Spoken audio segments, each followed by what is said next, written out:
Halo Subreaker setia kaum review, kali ini Bangke mau menyajikan konten yang fresh, tentunya yang baru untuk kalian. Dan itu berjudul Si Paling Gamers. Tentunya masih di sekitar manhwa. Gak usah pakai sinopsis, biar seru, langsung aja ke cerita Si Paling Gamers part 1. Cerita diawali dengan scene yang menampilkan suasana sekolah dan terlihat di dalam kelas seorang murid tertidur pulas. Hingga guru yang mengajar kesal dan dia berteriak, "Zoan!" Hal itu pun membuat seisi kelas fokus tertuju ke murid yang bernama Zoan. Ya, mendengar suara jeritan gurunya, Zoan pun bangun. Lalu ia pergi keluar meninggalkan kelasnya. Di saat itu, seketika gurunya nampak mengingat ketika ia diberi amanah oleh mantan kepala sekolah untuk membimbing Zoan. Karena dia adalah seorang jenius yang diharapkan oleh mantan kepala sekolah. Namun guru itu merasa kecewa karena kelakuan Zoan yang malas. Di luar kelas terlihat Zoan yang sedang bermain game di HP-nya. Sebuah game ketika untuk login ke dalam game perlu meneteskan darahnya. Ya, mungkin itu untuk sebagai identitas pengguna akses game tersebut. Tidak lama kemudian, layar HP-nya menyerap darah Zoan. Secara tiba-tiba karakter game HP itu pun langsung terbentuk. Wujud karakternya seperti bocil kematian. Tugas dari game itu seperti mencari batu kristal dan membunuh monster atau yang bisa disebut mortal. Hal itu membuat level karakternya meningkat jika terus memainkannya. Ternyata, hal yang paling mengejutkan dari game ini adalah jika Zoan memainkan game itu dan dapat menaikkan level karakter di game, secara instan level dirinya di dunia nyata juga akan naik sesuai dengan level yang ia dapatkan oleh karakter gamenya. Kita kembali ke masa lalu. Mungkin ini ada hubungannya dengan game yang Zoan mainkan. Berpuluh-puluh tahun, bahkan ratusan tahun lalu, bumi mengalami badai dimensi. Dan itu mengakibatkan beberapa jenis monster yang bukan seharusnya ada di bumi, malah terdampar di bumi. Monster yang sejenis itu disebut dengan makhluk dimensional. Makhluk dimensional itu dibagi menjadi 4 tingkat, yaitu mortal, legend, epic, dan mythic. Yang terlemah dan terendah adalah mortal. Manusia pada umumnya dalam tingkatan terendah yaitu mortal. Tapi tenang aja, untuk manusia bisa kita menaikkan kekuatannya dengan cara berkultivasi. Namun selain teknik kultivasi, ada cara lain untuk menaikkan kekuatan manusia, yaitu dengan membunuh makhluk dimensional dan mengambil kristal. Namun tempat di mana makhluk tersebut berada merupakan tempat yang sangat-sangat berbahaya dan hampir mustahil bagi manusia biasa bertahan hidup di sana. Sekali masuk, hampir tidak mungkin bisa kembali hidup-hidup. Nah, mungkin nanti kita bakalan dikasih tahu teka-teki dari game yang ada di HP Zoan ini. Scene berpindah kembali ke sekolah. Sambil berjalan, guru Zoan bergumam, "Kehebatan dari Zoan yang mandiri dalam mengembangkan kekuatan adalah hal yang langka dan jenius. Bagaimana tidak? Dia bisa menembus batas tubuh tanpa seorang guru. Karena itu, semua guru dan murid di sekolah yakin bahwa Zoan adalah anak yang jenius dan bisa memenangkan ujian pertarungan dengan sangat mudah." Sambil membenarkan kacamatanya, guru Zoan melanjutkan gumamannya. Tak disangka, sebulan lalu, seorang wanita imut yang bernama Nona Jing yang saat itu kemudian langsung menantang Zoan untuk bertarung. Semua murid tercengang kaget karena Zoan yang dikenal siswa nomor 1 di SMA Guide ditantang oleh seorang murid pindahan. Dan singkat cerita, Zoan mengalami kekalahan telak. Setelah kekalahannya dari Nona Jing, terlihat Zoan sering tidur di kelas dan ia sering sekali mengabaikan pelajaran. Dia juga tidak berkultivasi, bahkan hanya bermain game sepanjang waktu. Guru berpendapat kalau Zoan seperti ini terus, Zoan pasti akan mengalami kemunduran. Scene kembali ke Zoan. Nampak ia sedang asik bermain game. Ia terlihat senang karena karakternya di dalam game menemukan kristal monster lagi. Tentu, setelah karakternya menyerap kristal, dirinya juga terpengaruh dan menyerap kristal itu. Lalu Zoan melihat statusnya dari HP. Terlihat perbandingan status Zoan dulu dan sekarang. Tapi, terdapat kekurangan dari game yang ia mainkan, yaitu kristal dari game tidak bisa dibawa ke dunia nyata. Zoan berpikir, jika itu bisa ia dapatkan dan ia pasti akan sangat kaya dan itu bisa merubah nasibnya di dunia nyata. Saat di dalam game, Zoan kaget karena karakternya menemukan sebuah monster langka, yaitu semut mutan merah. Tentu, semut mutan merah itu lebih kuat dari monster semut biasa yang ia pernah lawan. Seketika, karakter dalam gamenya pun sudah terkepung oleh beberapa monster semut mutan. Namun sialnya, Zoan yang lagi fokus merancang strategi melawan mutan semut, ia dijumpai oleh seorang wanita yang bernama Nona Rusi. Namun, bukannya takut rahasianya terbongkar, Zoan malah berpikir tetap akan melanjutkan pembicaraannya sambil bermain game karena orang-orang tahu bahwa Zoan adalah seorang pecandu game, jadi ia pun menganggap semuanya dengan santai. Rusi pun memanggil Zoan dan meminta Zoan untuk bergabung dengan timnya yang bertujuan untuk tes ujian bela diri akhir semester nanti. Zoan kemudian bertanya alasan kenapa dia memintanya untuk bergabung dengan timnya. Nona Rusi pun menjelaskan bahwasannya dia ingin merekrut Zoan karena Zoan adalah orang kuat. Mendengar hal itu, Zoan pun menjawab kalau ia sudah tak seperti yang dulu lagi dan Zoan mengatakan jika ada Nona Jing yang lebih hebat darinya. Nona Rusi pun membantah dan berkata kalau Zoan tetaplah seorang jenius dan Rusi selalu menganggap Zoan sebagai rival di sekolahnya, yaitu sekolah Guide. Mendengar dari ucapan Rusi yang mengatakan bahwa Zoan masih sangat yang terhebat, hal itu membuat Zoan menanyakan, di posisi manakah ia dibandingkan dengan Nona Jing yang memang hebat? Karena Nona Jing telah mengalahkan Zoan. Rusi menjelaskan ke Zoan bahwa Nona Jing sudah pindah sekolah beberapa hari yang lalu dan menilai kalau Nona Jing sudah ada di tingkat fana atau bisa dibilang dengan tingkat legend. Dan untuk alasan datang ke sekolah itu hanyalah untuk mengalahkan Zoan saja. Karena itulah Nona Rusi mengira bahwa Nona Jing dan Zoan saling mengenal. Namun dalam hati Zoan pun menjadi penasaran terhadap motif sebenarnya dari Nona Jing yang datang ke sekolah hanya untuk mengalahkan Zoan. Lalu Zoan pun berkata kepada Rusi bahwasannya dia dan Nona Jing tidak saling mengenal, apalagi dia juga tidak memiliki perseteruan dengan Nona Jing. Dan juga untuk masalah ujian, Zoan pun setuju masuk ke tim Rusi. Lalu dia pun meminta Zoan untuk datang latihan besok sore hari bersama dengan anggota tim lainnya. Setelah Rusi pergi dari tempat itu, Zoan pun sedikit lega dan akhirnya dia berhasil mengalahkan semut merah yang bermutasi tersebut. Tapi sialnya, Zoan pun ketahuan oleh semut yang lain di saat ia ingin mengambil kristal. Dan alhasil karena semut tadi menyerang secara bersamaan, dia pun berakhir game over.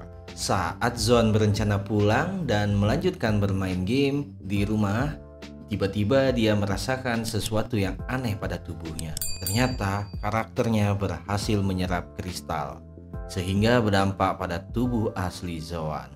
Dia pun mencoba melihat dan memulai gamenya. Di saat itu tiba-tiba Zoan seketika terkejut karena dia melihat kalau ternyata kristal yang ia serap memiliki skill keterampilan esensi energi dengan kekuatan ilahi.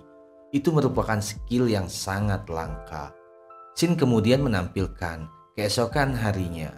Ya, tepat saat sore hari sesuai janji Zoan untuk bertemu dengan anggota tim lainnya. Mereka menilai Zoan menjadi lemah karena tak berkultivasi selama sebulan penuh, yang hanya terus bermain game. Tentu, Zoan sudah menduganya bahwa mereka ini tidak cuma ingin kalah karena ujian ini sangat penting bagi masa depan mereka. Bahkan salah satu dari timnya lebih memilih Zheng Yu untuk masuk ke tim mereka karena terlihat lebih bisa diandalkan daripada Zoan.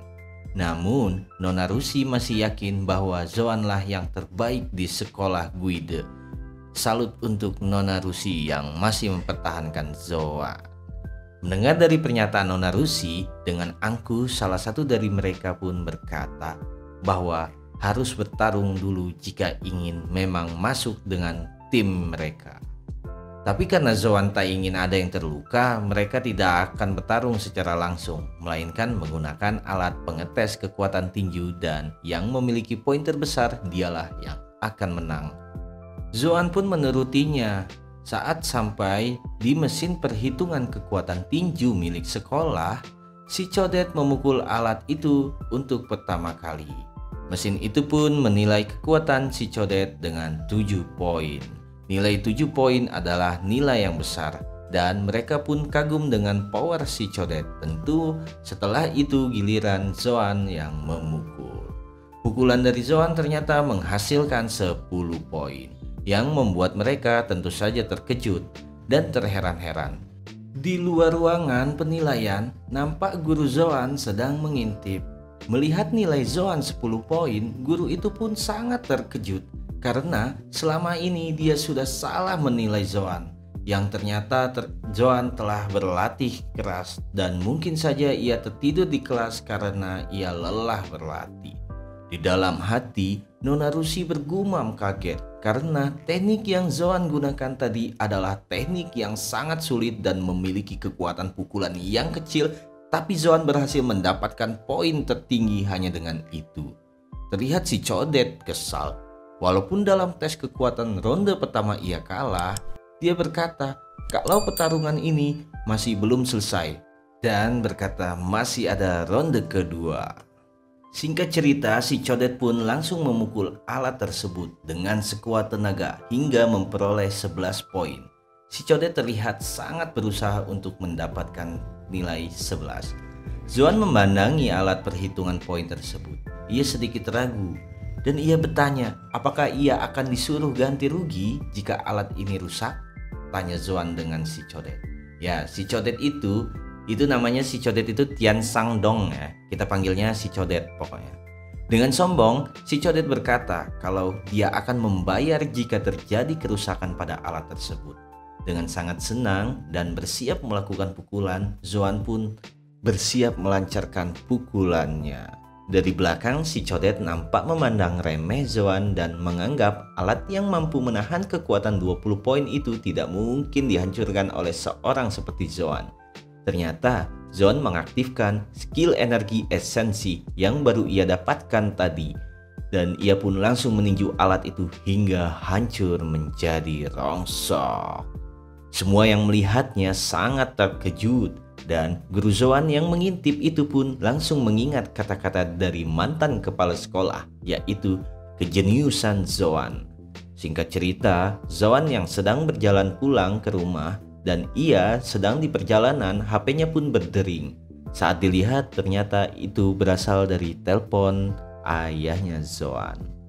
Ayahnya menanyakan Zoan untuk hadir pernikahannya dengan ibu baru Zoan yang akan diadakan minggu depan. Zoan pun berkata kalau ia tidak dapat menghadirinya dikarenakan ujian akhir semester dimulai juga dengan dimulainya minggu depan. Lalu Zoan bertanya balik kepada ayahnya mengenai handphone GG yang ada di dalam sebuah kotak kue. Ya, yang dimaksud Zoan itu HP kultivasi gamenya yang sedang ia pakai. Mendengar pernyataan Zoan, kemudian ayahnya pun menjawab kalau ponsel itu merupakan peninggalan dari kakeknya yang didapatkan saat kakeknya mengerjakan proyek di kota tua Guide, tepatnya di sumur yang bercahaya. Menurut kakeknya, awal ponsel itu memanglah menyala, tapi saat kemudian langsung mati begitu saja dan kakeknya pun kecewa dan mengira kalau mereka sudah berhalusinasi. Setelah mendengar asal-usul dari HP itu, Zuan pun berniat untuk mencari lokasi sumur tua selagi ia ada waktu dan sebelum ujian pun dimulai. Hari berlalu, nampak Zuan jenuh dengan keadaan yang terus-menerus dengan begitu saja. Di dalam suasana sekolah terdapat beberapa siswa yang berlari dan ia menabrak seseorang dan mereka merasakan aura yang sangat menyeramkan dari orang itu. Scene pun berganti, nampak tim ujian dari Zoan yang sedang berkumpul. Dan terlihat si Sodet sedang meminta maaf kepada Zoan karena dia terpaksa harus keluar dari tim. Tanpa basa-basi si Sodet pun pergi. Hal itu membuat Zoan bingung. Di saat yang bersamaan ternyata semua timnya pun mengundurkan diri. Rosie pun memperingatkan Zoan karena orang yang menyinggungnya adalah orang yang dengan kekuatan pengaruh yang sangat besar. Jadi Rosie meminta Zoan untuk berhati-hati. Saat Zoan berjalan sendirian, ia pun bergumam dalam hatinya tentang ia harus mencari tim baru. Seketika itu Zoan pun dipanggil oleh guru ke ruangan. Saat di ruangan guru, Zoan diberitahu kalau ada pengawas yang mengancam Zoan. Dan Zoan pun bingung karena tidak mengenal pengawas itu. Gurunya pun menjelaskan bahwa pengawas itu bernama An Tianzhou dan dia adalah pejabat tinggi militer di distrik timur. Sekedar informasi, Federasi Bumi terbagi menjadi 4 bagian distrik, yaitu utara, selatan, timur, dan barat. Dan tempat Zoan berada adalah di kota kecil di bagian distrik timur. Secara formal itu adalah kawasan dari pengawasan An Tianzhou. Hasil dari perbincangan Zoan dan gurunya pun adalah Zoan harus secepat mungkin mencari tim barunya. Dan terdapat satu murid juga yang diketahui gurunya belum memiliki tim. Murid itu bernama Li Xuan. Namun dengan syarat Li Xuan harus mendapatkan nilai tertinggi di dalam tim itu. Jadi intinya si Li Xuan itu kayak ada orang dalam gitu. Dan si Zoan harus ngalah kalau mau satu tim sama si Li Xuan. Saat sepulang sekolah, Zoan menghubungi ayahnya dan berniat mencari informasi tentang pria pengawas yang bernama An Tian. Dalam pembicaraan mereka, ternyata diketahui bahwa calon ibu tiri dari Zoan memiliki 2 anak. Anak yang pertama yaitu An Tian dan anak yang kedua adalah Nona Jing. Disitulah semua masalah sudah diketahui bahwa kenapa mereka berdua mengusik hidup Zoan. Singkat cerita, Zoan telah di rumah. Ia terus berhati dengan HP-nya. Sambil rebahan, Zoan terus berburu semut-mutan dan seketika ia mendapatkan telur berwarna kuning. Ia berharap mendapatkan monster pendamping, walaupun pada umumnya monster pendamping hanya bisa dimiliki oleh seorang dengan tingkat legendaris ke atas. Namun saat Zoan mendekat, telur itu pun pecah dan mengeluarkan cahaya merah yang bergabung dengan karakter game Zoan. Seketika notif pun terlihat. Ternyata itu adalah telur monster pendamping yang pecah dan menetas. Berisi sumpah setia sampai mati untuk tuannya. Di saat yang bersamaan, tubuh asli Zoan pun beresonasi. Ia merasakan sakit kepala yang kuat hingga ia tersadar bahwa ada segel di tangannya. Dan ternyata itu adalah monster pendamping berjenis mutan figur N. Hal itu membuat Zoan senang hingga ia pun ingin mencoba memanggil monster pendampingnya. Setelah ia beberapa kali berlatih memanggil monster pendamping, ternyata monster itu bisa berubah bentuk sesuai keinginan Zoan.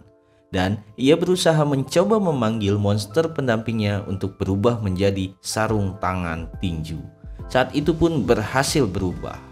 Lalu Zoan mencoba merubah monster itu menjadi wujud asli. Setelah melihat perubahannya, Zoan pun bingung karena monster itu pun terlihat imut. Lanjut di keesokan harinya, guru Zoan mengenalkan Zoan dengan Li Xuan. Nampak sikap Li Xuan yang sombong dengan ditemani 2 wanita penghibur. Gurunya pun pergi dan menyuruh Zoan agar berdiskusi dengan Li Xuan untuk tes ujian timnya di seminggu ke depan. Li Xuan meremehkan Zoan karena walaupun Zoan jenius nomor 1 di sekolah, itu tetaplah sekolah Guide, sekolah yang terkecil di distrik mereka. Namun bukannya marah, Zoan tetap saja menerima hinaan dan dia bermain game. Singkat cerita, ujian pun dimulai. Terlihat keseriusan para siswa menjalani ujian tulis. Dan di saat tiba waktunya, mereka pergi ke kota tua Guide. Setelah sampai, Zoan berniat keliling sambil menunggu Li Xuan dan lainnya untuk mengisi waktu kosong. Di saat berjalan, Zoan kaget karena HP kultivasinya itu bergetar. Dan setelah ia lihat, logo kamera pun muncul. Zoan berpikir bahwa HP itu memintanya untuk mengambil gambar selfie dirinya atau mungkin pemandangan gunung. Namun setelah dicoba, tetap saja tidak berguna. Zoan berusaha keras berputar mencari kegunaan kamera itu. Namun di saat Zoan menyoroti papan nama gedung, nampak kamera berfokus pada logo kecil yang ada di ujung papan nama tersebut. Dari situlah Zoan mengerti bahwa ia harus mengikuti misi dari game handphonenya tersebut. Zoan berniat menjalankan game di handphonenya. Seperti biasa, untuk mengaktifkan HP-nya itu, Zoan pun meneteskan darah di layar ponselnya. Dan HP itu pun perlahan menyerap darah Zoan dan langsung membentuk karakternya. Setelah memasuki kota tua Guide, Zoan terkejut dengan kemunculan sesuatu yang ternyata merupakan sosok monster dimensional, atau kalau di Cina bisa dibilang skeleton. Kalau bahasa Indonesia prajurit tulang. Dan ternyata udah habis. Kita lanjutin lagi di part 2, oke?